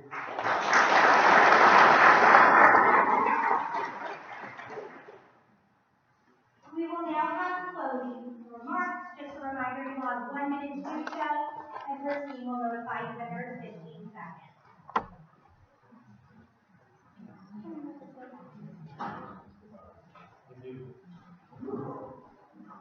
We've heard many great comments and ideas here tonight.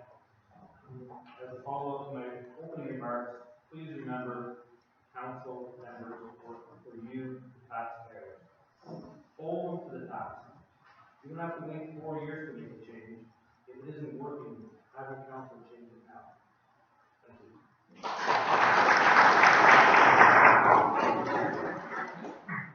So, here, how do I best serve the community? Well, I'll do it as best I can. I'll come out to your events, I'll talk to you, I'll meet with you, and I'll listen to you. We all have a voice in this community, and it seems that sometimes we just don't get heard, or we don't hear what we need to hear. Hopefully we can open up transparency and make it approachable to you, the voter, and you as a community member. Thank you for your time, and you know what, all of us up here do generally want to work for you, and that's what we're all here for. Thank you.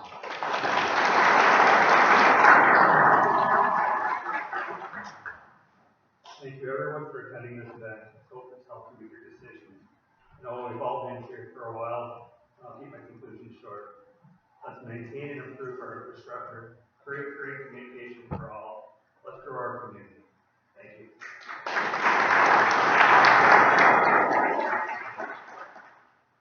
Thank you everyone for coming. To reiterate, I'm running to be an advocate for climate change at the municipal level. Keep the ship, so to speak, pointing at the reality of our climate crisis. Every decision the town makes needs to have climate change in mind, from proposed power plant to streetlights. 50% of emissions come from municipalities. Not having a plan to address these municipal greenhouse gas emissions is irresponsible at this point in time. We all have to play our part, and I want my local council to play theirs. If 2020 taught us anything, that the world can shift on its own. And I want to make sure that here in McNab Braeside, we are ready and doing our part to protect ourselves and our little slice of the world.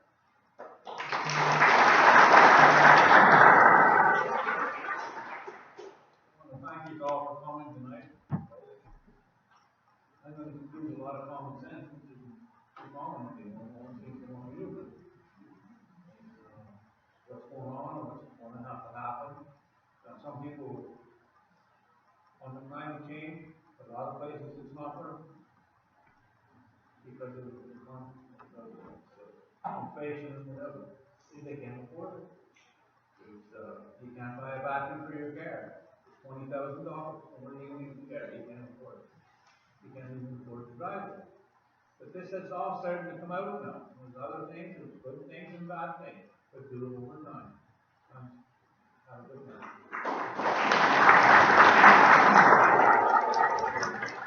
Well, our new tagline for our township is where nature waits. It's not where the shopping mall waits, it's not where the casino waits. It kind of tells us the direction that we should go in. And first Canadians have a saying, we don't inherit the earth from our ancestors, we borrow it from our children. What we do today is going to make an impact in 2025, 2035, 2055. With everything from environment to our garbage mitigation to our finances, let's do the right thing. So in 2055, our children indeed will be grateful for what we did.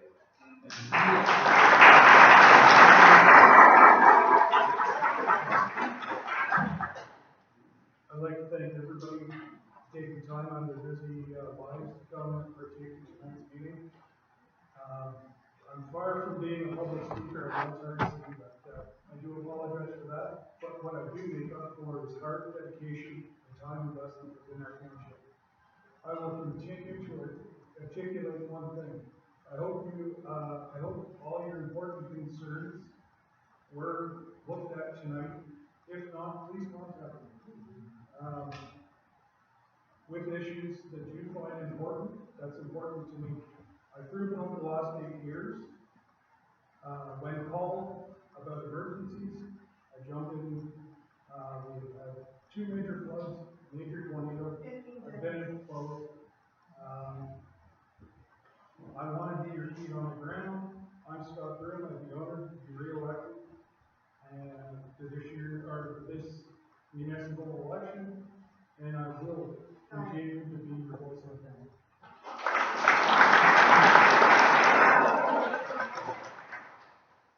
Thanks everybody for coming out tonight. It's fantastic to see a big crowd like tonight.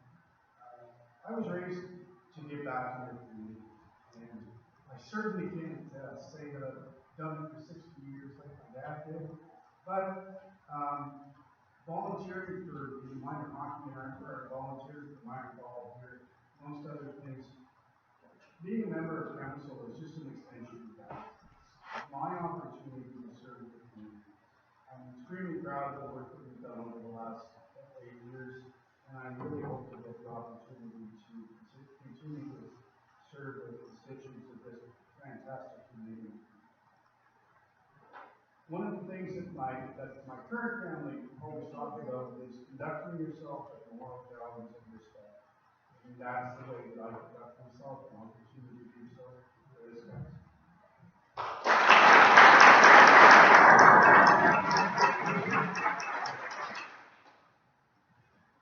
So why me? I'm available. I'm prepared to do the job that you pay for. I will earn it. I do my homework, and I come prepared. We have a new look. We're headed in a new direction. We need to bring new faces and new ideas to the table. We know what we've had for 8 years. It is time for change. We need new opportunities. We need new people. I would like to be one of those people.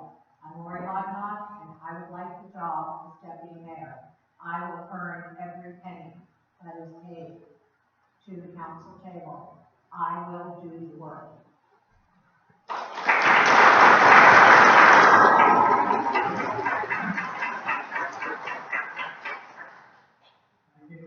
For the last 8 years, I have worked exceptionally hard for this township and pour my heart and soul into this community.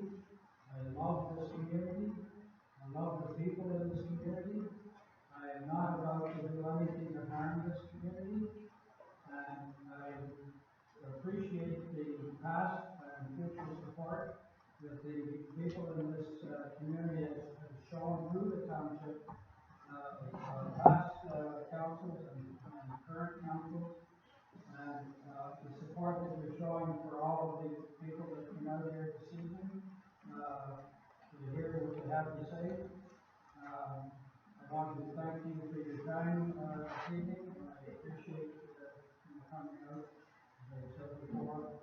And I am, will repeat one more time, I'm not in favor of incineration. And I will not move forward with anything that doesn't meet any of the regulations of any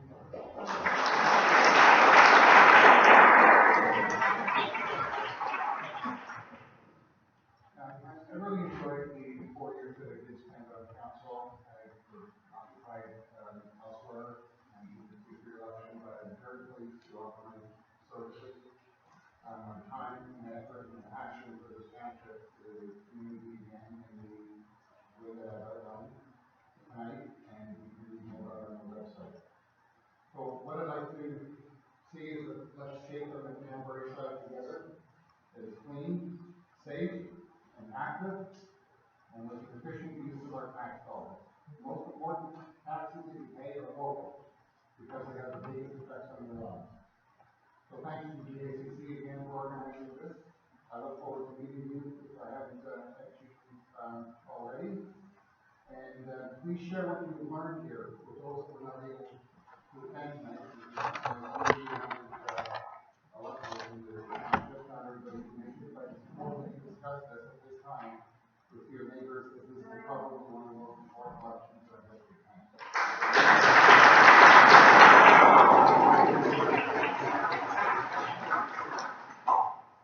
Thank you everyone for coming out. It was a wonderful night. We got some great discussion amongst our candidates. I think you got a sense as to how much we all care about our community. And me in particular, I love serving as one of your councilors for the last 4 years. Whether it was building a fence that Clay Bank Nation Park Road or away, volunteering at the COVID-19 vaccination clinic, or working in the community and listening to people at the gas station and the grocery store. I love being involved in this community because this community is just such an awesome place to live, to play, and to grow a family, which is indeed why I came back after university. For me, I'm running for mayor because effective leadership starts at the top. We need a change of tone in the mayor's office. We need a council that works together, that works collaboratively, and gets things done by listening to residents and making sure that we're all included. October 24th, for all of us, and I'm very happy and excited to work alongside all of you.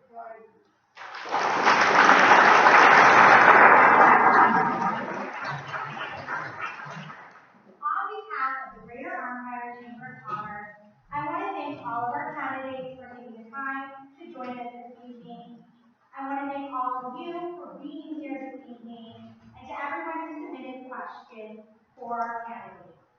October 24th is your voting day. Be sure you are registered to vote, and be sure to get out and vote. Have a great evening.